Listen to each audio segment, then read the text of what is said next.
Hey guys, what's up? It's Fern. Thank you so much for joining me for another Planty video. So I thought it would be fun to do just a relaxed kind of sit down video sharing all of the tips that I've gathered over the past few years regarding caring for a large houseplant collection. So I'm going to share some of the things that I've learned, but I wanted to open this up to be a whole kind of conversation. So if you have anything to add, any points or ideas of your own, please leave them down below in the comments section. Then we can all kind of look through there, reference that, and implement some new things into our own houseplant care routine. I thought it'd be fitting to first talk about the importance of taking care of ourselves so that we have the energy and the time to take care of all of these other things that we have going on in our lives, such as our plants, our jobs, our families, our homes. My daily routines are ultimately what keep me on track in every aspect of my life. My favorite app for staying motivated and helping me to keep these commitments to myself is Fabulous, the #1 self-care app to help you build better habits and achieve your goals. I've spoken about Fabulous in the past, and I am so grateful that they're sponsoring another video today. If you're looking for something to hold yourself accountable or jumpstart your commitment to a routine, then I highly recommend checking them out. Fabulous uses behavioral science, which helps you create a life that makes you happy, fulfilled, and productive. I know how hard it is to keep daily promises to ourselves, which is why I am just so on board with anything that can help me out with that consistency. You'll learn to create daily rituals which will help boost your mornings, afternoons, and evenings, all starting with small, manageable steps. Fabulous is 100% personalized and offers both self-led habit tracking or journeys that will guide you through to reaching your goals. With Fabulous Premium, you can have unlimited habits and take part in all of the programs and exercises. When I'm on top of taking care of my own mental and physical health and well-being, then I'm less likely to be overwhelmed by things like taking care of my plants. I even add some plant care things to my daily routine sections. If you'd like to start building your ideal routine, Fabulous is offering the first 100 people to click on the link down below in the description box 25% off of a Fabulous subscription. Okay, so I did just want to give a little bit more information, especially if anybody is new here. If you are new here, hello, welcome. So happy to have you. So honestly, I have not counted in a while, but I have a feeling we are back up to close to 150 houseplants here. So that can be a lot of work to manage all of them. I do work from home. I have a flexible schedule, which is really nice, but I have had my large house plant collection when I was working full-time, plus doing YouTube, like a much less flexible schedule. So I've kind of experienced both worlds. And these are just some of the tips that I have gathered over the past few years. Okay, so the first one, I have talked about this topic so many times, but it is one of the things that has made the biggest difference just for like how I feel about my collection, how I'm able to manage it, how I feel mentally about my plants, and that is to not be afraid to downsize your collection.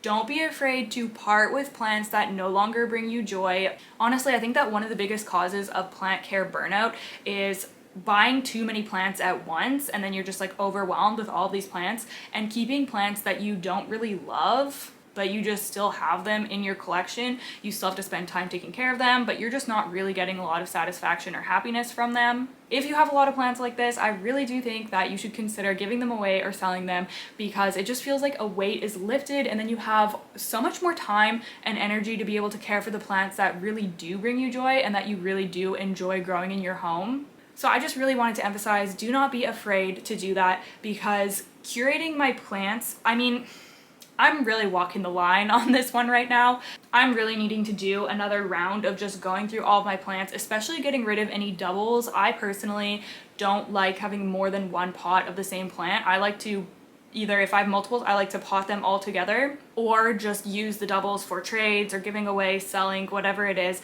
But I need to go through, because now that I've potted up so many propagations over like the past year that I've lived here, they're just starting to build up, and I'll have like 3 or 4 of the same plant. So I need to go through, figure out which ones I want to use for trades, figure out which ones I just want to like give away or sell or whatever I'm going to do.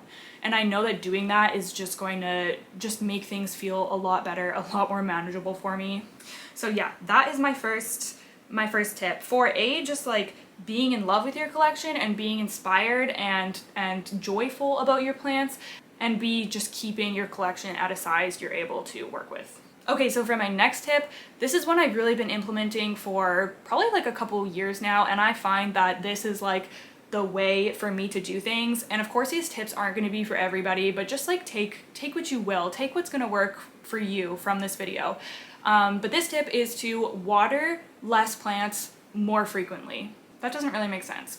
Okay, so what I mean by this is instead of once a week watering your entire collection, like for me to water my entire collection, that is a procedure that is gonna take, you know, 5 hours out of my day. So if I water less plants, like a smaller number of plants, but I do that every day or every second day, it's just a lot easier for me. That only takes like, you know, 20 or 30 minutes. If I just break it by section, it's so much better. I will be really overwhelmed and stressed if I have like 100 plants, 75 plants to water at once. Like that's just way too much for me. So I usually just do it by like that one cabinet is a section, the other cabinet is a section, the plants on top are a different section, the plants in the bedroom are a different section. It's just kind of like broken up in my brain, you know what I mean? And also if you are in a pinch, like sometimes before I'm going on a trip or something and I just need to like quickly water everybody, I will just throw them in the shower. Like I'll just put as many as I can in the shower, quickly water them all in the shower,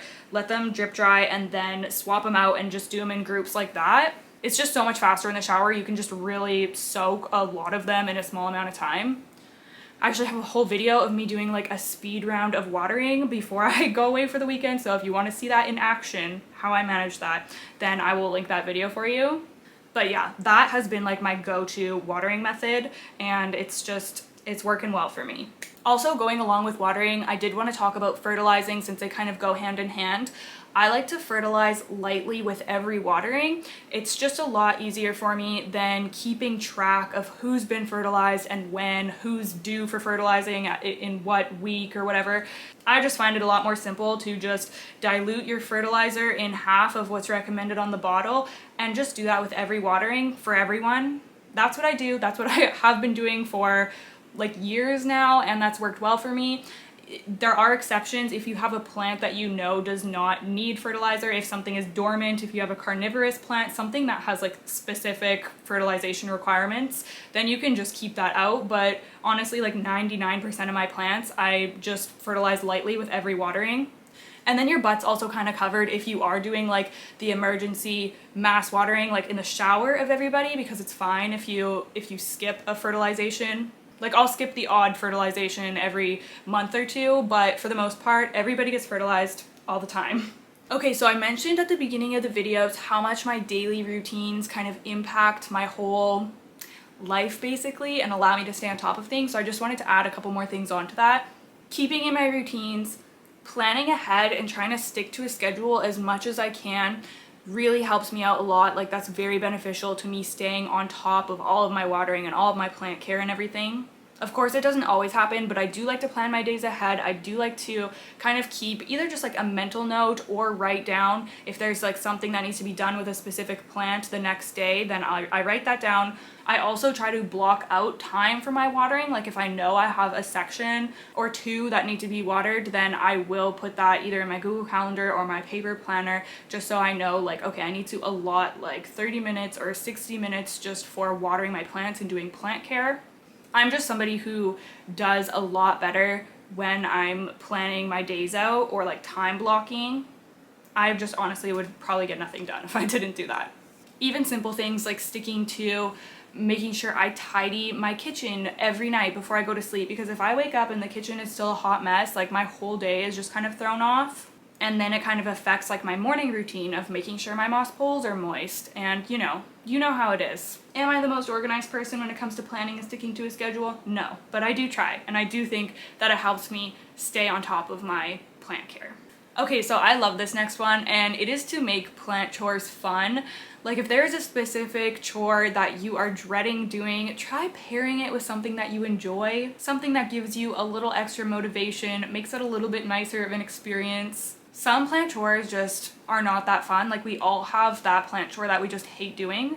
But if you can pair it with something nice, like watching a YouTube video, watching Netflix, listening to a podcast or an audiobook, having a nice drink, lighting a candle, like really anything to just set the vibe. I like doing this with everything too. Like when I'm doing my house chores and stuff like that, I just love to just spice things up a little bit.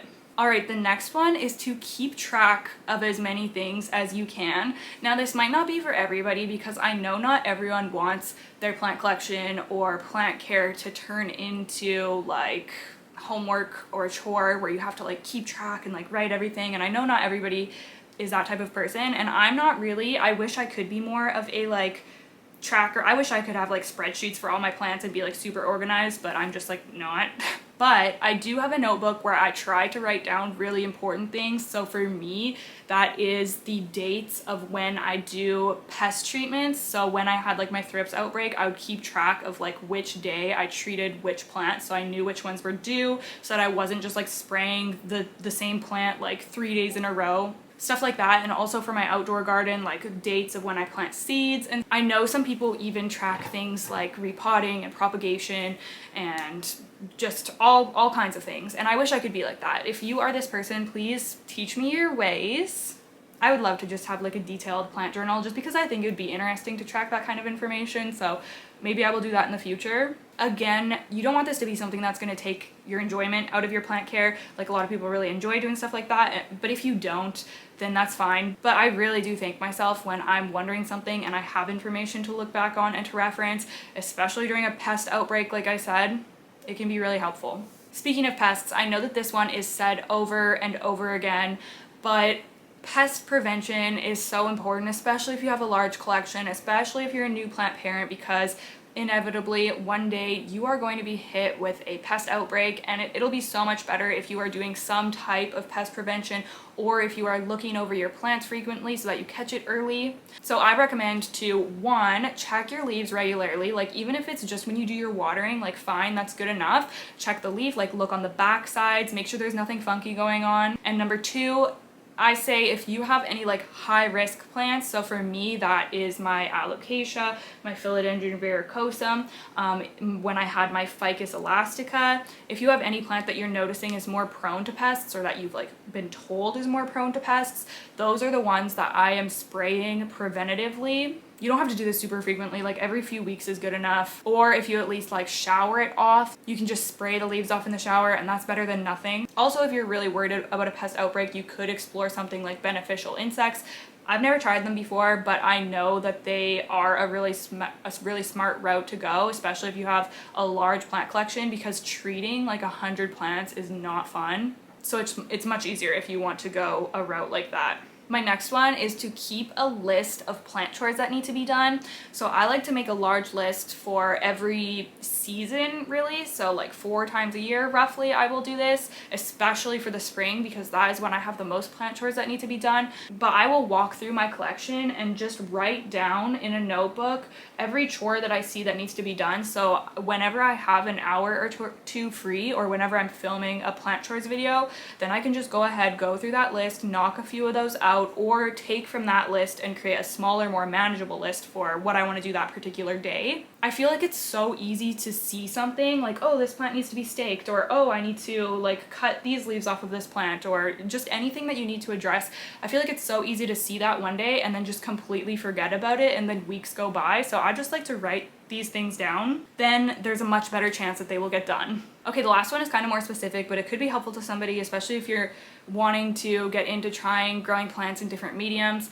And that is if you are someone who likes to travel or wants like a minimal plant upkeep, I would recommend checking out semi-hydro. So growing your plants in leca or pond, or even just like water. I know some people just do hydroponically. But all of these methods need a lot less upkeep than growing your plants in soil. Like for me, I'm watering all the time. Most of my plants are in just like a regular soil potting mix. So I like, going away for more than a few days is stressful for me, because I'm worrying that my plants are going to start drying out. But my plants that are in semi-hydro, I don't really have to worry, because I only have to fill the reservoir up like every couple of weeks. It really just depends on the size and like how much water you've got in there, but you can really stretch out the maintenance time for those plants. I'm not an expert in semi-hydro by any means, so I'm just going to leave that at that. Definitely something to consider and to look into.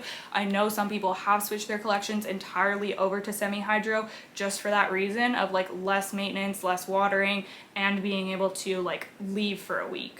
Okay, I think that is all of the tips that I have. If you have anything to add, like I said, please leave it down below. I would first of all love to hear your tips because I am always just looking for ways to make my plant care more efficient. And I'm also just interested to hear, and I'm sure everyone else is too. I hope that you enjoyed this video. If you did, don't forget to give it a thumbs up. Thank you guys so much for watching, and I will see you in the next one. Bye!